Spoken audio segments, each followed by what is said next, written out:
Oi, meus bonitos, tudo bom com vocês? Começando mais uma semana misteriosa. Eu prometi pra vocês que quando a gente batesse 1.400.000 inscritos, eu ia trazer mais uma semana misteriosa e a gente bateu mais essa meta, então cá estou eu. Escolhi vários casos pra vocês, um pouquinho de cada pra agradar todo mundo. E nessa semana misteriosa, como em todas as outras, eu preciso da ajuda de vocês aqui, batendo ponto aqui no canal todos os dias, 6 horas da tarde. Pode ser que um dia ou outro atrase um pouquinho, porque imprevistos acontecem, mas por ali, depois das 6, com certeza já vai ter vídeo aqui no canal. Então, se você ainda não tá inscrito aqui no canal, já se inscreve se você é novo por aqui. Essa é a primeira semana misteriosa que você tá inscrito aqui no canal. Ativa as notificações pra não perder nenhum vídeo. Me ajudem a compartilhar, mandem pros amigos pra fazer uma semana misteriosa bem incrível pra gente. Então, aproveita e também vai o quê? Me siga lá nas redes sociais, porque às vezes o YouTube não notifica vocês, mas eu sempre aviso que tem vídeo novo. Então vai me seguir por lá. E é isso, gente, tô muito animada, preparei com muito carinho pra vocês, então eu espero muito que vocês gostem. Então bora começar o caso de hoje.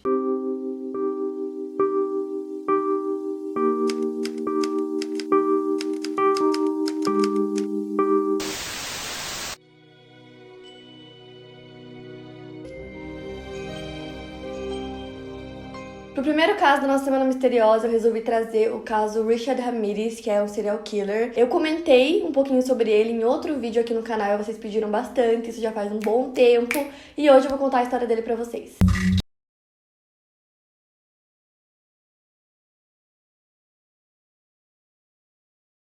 Foi nascido Ricardo Levia Munhoz Ramírez, ele nasceu no dia 29 de fevereiro de 1960, na cidade de El Paso, no Texas. Os seus pais eram Mercedes Munhoz Ramírez e Julian Ramírez, eles eram imigrantes mexicanos, e ele era o mais novo de 5 irmãos. A família costumava chamar o Richard de Ricardo, Richard ou Ricky, quando ele era pequeno. O Richard era uma criança bem tímida, bem quieta, bem na dele. Os irmãos até diziam que ele era uma criança solitária, e desde muito pequeno o Richard sofreu vários ferimentos na cabeça. Um deles foi quando um guarda-roupa caiu em cima dele, então foi um ferimento bem grande. Esse foi apenas um deles. Quando ele tinha 5 anos de idade, um balanço bateu na cabeça dele, então ele sofreu mais um ferimento bem grave. A batida foi tão forte que na hora ele caiu inconsciente, e após esse incidente ele foi diagnosticado com epilepsia no lobo temporal. Então depois do acidente ele começou a ter convulsões. Já entrando na pré-adolescência, o Richard foi muito influenciado pelo seu primo mais velho, que se chamava Mike, que era um veterano de guerra. Ele tinha acabado de retornar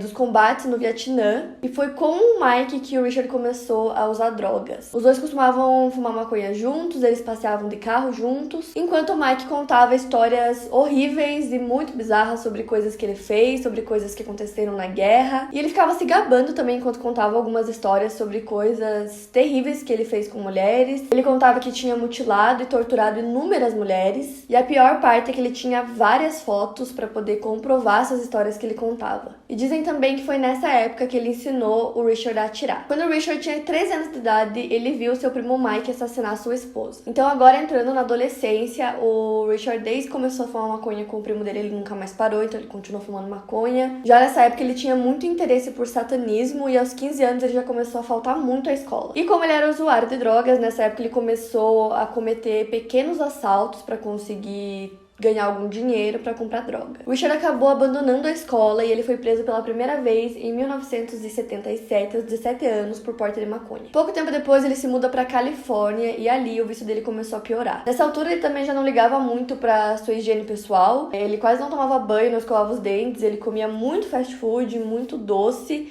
então os dentes dele começaram a apodrecer. E nessa época ele começou a usar cocaína diariamente e a fazer roubos maiores, como de carros, por exemplo. Então ele foi preso novamente em 1981 em Pasadena, na Califórnia, por roubo de carro. E aí em 1984 ele foi preso novamente pelo mesmo motivo, só que em Los Angeles. Então desde que ele se mudou pra Califórnia, ele roubava muito, então era assim que ele conseguia se manter. Só que o vício dele já estava bem pior nessa altura.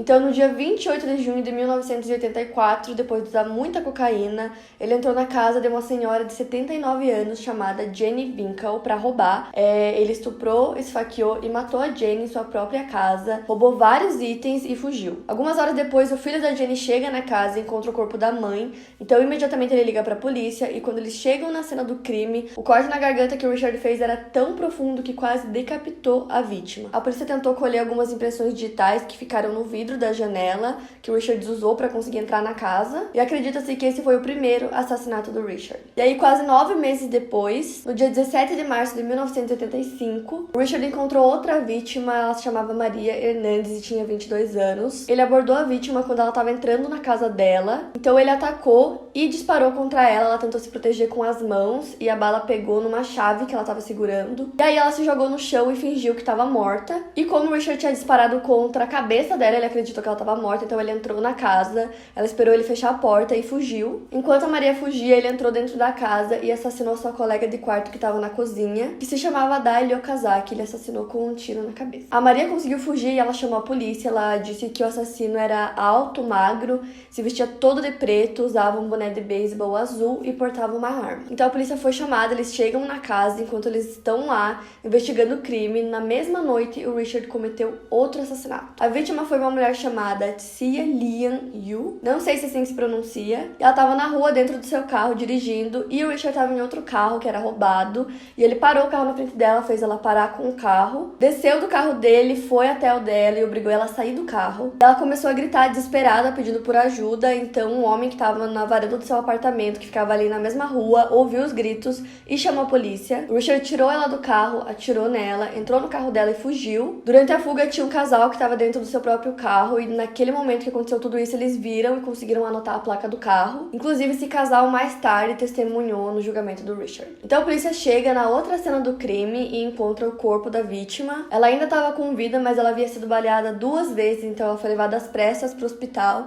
E chegando lá, ela não resistiu. Então foram 2 assassinatos na mesma noite. A polícia estava desesperada. Ali nas primeiras horas de investigações, eles já conseguiram descobrir que as balas encontradas foram disparadas através da mesma arma. Então eles imaginavam que era o mesmo assassino nos 2 crimes. Na mídia eles começaram a chamar o assassino de o intruso do vale. E aí no mesmo mês, no dia 27 de março, o Richard assassinou a tiros o Vincent Zahara, de 64 anos, e a sua esposa, Maxine, de 44 anos. Ela foi brutalmente agredida, esfaqueada até a morte, e seus olhos foram arrancados. Então nessa altura o Richard tinha começado uma onda de assassinatos brutais, estupros, roubos, deixando muitas vítimas, e a polícia simplesmente não sabia quem era esse assassino que estava solta, não conseguiam encontrar ninguém. E as pessoas estavam em pânico porque sabiam que tinha um serial killer à solta. Então a polícia decidiu começar uma operação policial para tentar encontrar o assassino. E nessa altura eles não tinham conseguido nenhum resultado concreto na investigação, nada que ligasse os crimes ao Richard. Então enquanto a polícia investigava e tentava encontrar o assassino, o Richard continuou cometendo vários crimes. Então em maio daquele mesmo ano ele atacou outro casal, que se chamavam William e Lely Doi, e ele tinha um modus operandi. Então ele fez a mesma coisa que ele tinha feito com o casal anterior. Nos meses seguintes, o Richard estava completamente incontrolável. Ao todo foram mais de 12 vítimas que sofreram abusos, agressões,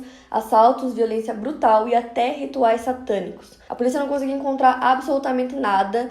Então aí o FBI entrou junto no caso para tentar encontrar o serial killer. A mídia já estava fazendo muita pressão na polícia também, que não conseguia achar nada. E aí foram feitos alguns retratos falados, porque algumas vítimas sobreviveram aos ataques do Richard. Então as vítimas deram várias descrições sobre como ele era, e isso forçou o Richard a deixar a área de Los Angeles em agosto. E um fato interessante é que durante essa época que ele estava em Los Angeles cometendo todos esses crimes, ele ficou hospedado no Hotel Cecil.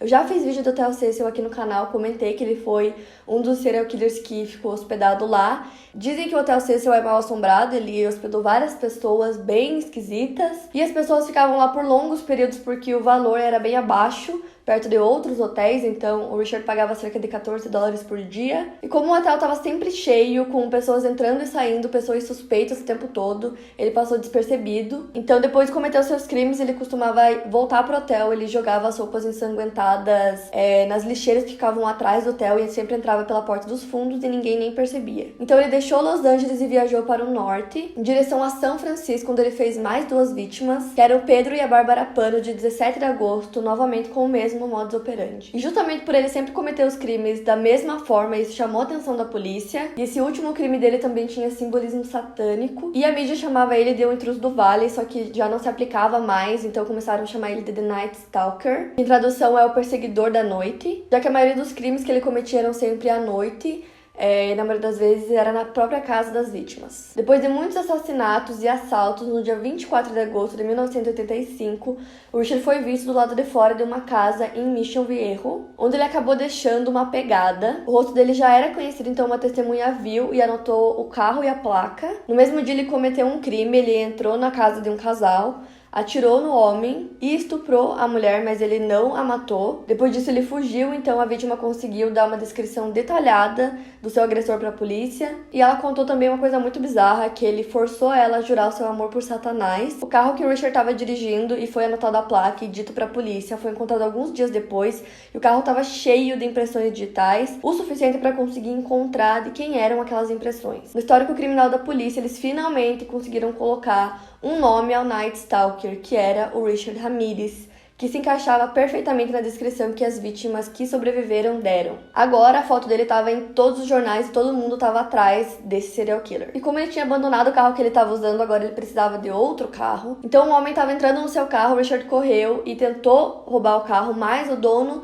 percebeu quem ele era, reconheceu o rosto dele, então os dois começaram a brigar, o Richard conseguiu fugir. Em outra rua ele viu um carro estacionado e tinha uma mulher dentro do carro. O nome da mulher era Angelina e ele mandou ela sair do carro, ela não quis sair. E ele ameaçou matá-la. A Angelina começou a gritar por socorro. O marido dela e o filho dela estavam em uma loja ali na rua, então eles ouviram, correram até o carro. E eles conseguiram segurar o Richard e chamaram a polícia finalmente. A polícia chegou e ele foi capturado. Ou seja, a cobertura da TV Nacional, que estava muito em cima do caso, da mídia impressa, mostrando foto dele todos os dias no jornal, juntamente com uma série de pistas que agora a polícia tinha, testemunhas que sobreviveram. Graças a tudo isso, finalmente conseguiram capturar o Richard no dia 31 de agosto, depois de ter sido espancado pelo marido da Angelina e o seu filho, enquanto tentava roubar o carro dela.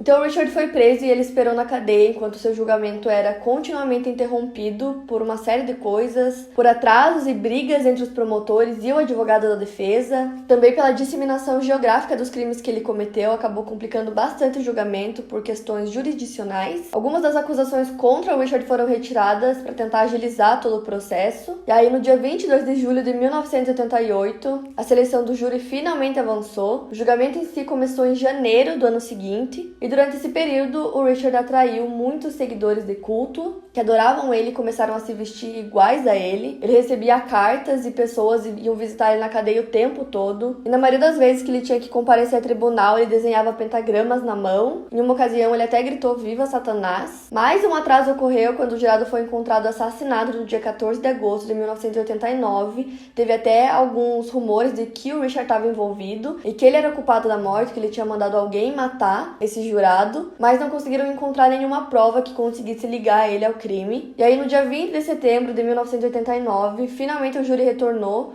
com um veredito de culpado por 43 acusações, incluindo 13 acusações de assassinato, 5 acusações de tentativa de homicídio, 11 acusações de agressão sexual e 14 acusações de roubo. Então ele foi sentenciado à morte e quando ouviu sua sentença ele respondeu: "Ei, grande coisa, a morte sempre vem e eu vejo vocês na Disneylândia". Então ele foi condenado à morte na câmara de gás no dia 7 de novembro de 1989 e foi enviado para a prisão de San Quentin, na Califórnia, para passar o restante dos seus dias. Durante esse tempo, como muitos serial killers, eu acho que todos, e essa é uma parte que eu nunca vou entender, ele tinha muitas fãs, muitas mulheres que adoravam ele. Gente, não dá pra entender isso. Uma de suas fãs se chamava Doreen Lioy. Ela escreveu mais de 70 cartas pra ele. Ela era editora de uma revista e ela foi visitar ele algumas vezes também, até que ele a pediu em casamento. Então, no dia 3 de outubro de 1996, eles se casaram dentro da prisão. Depois disso, o Richard acabou sendo ligado a outros crimes. Em 2009, uma amostra de DNA o conectou com o estupro e assassinato de uma menina de 9 anos em São Francisco,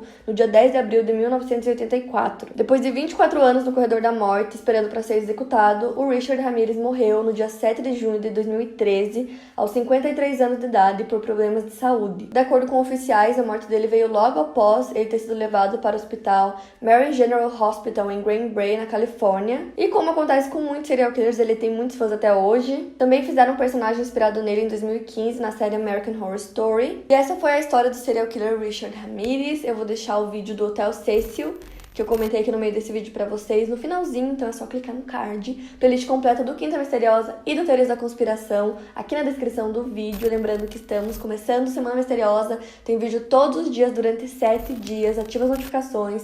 Todos os dias entra aqui no canal que vai ter vídeo novo. Não esquece de deixar o like se você gostou desse vídeo, se inscreve aqui no canal. Me segue nas redes sociais se você ainda não me acompanha por lá. Vai me seguir e eu vejo vocês amanhã.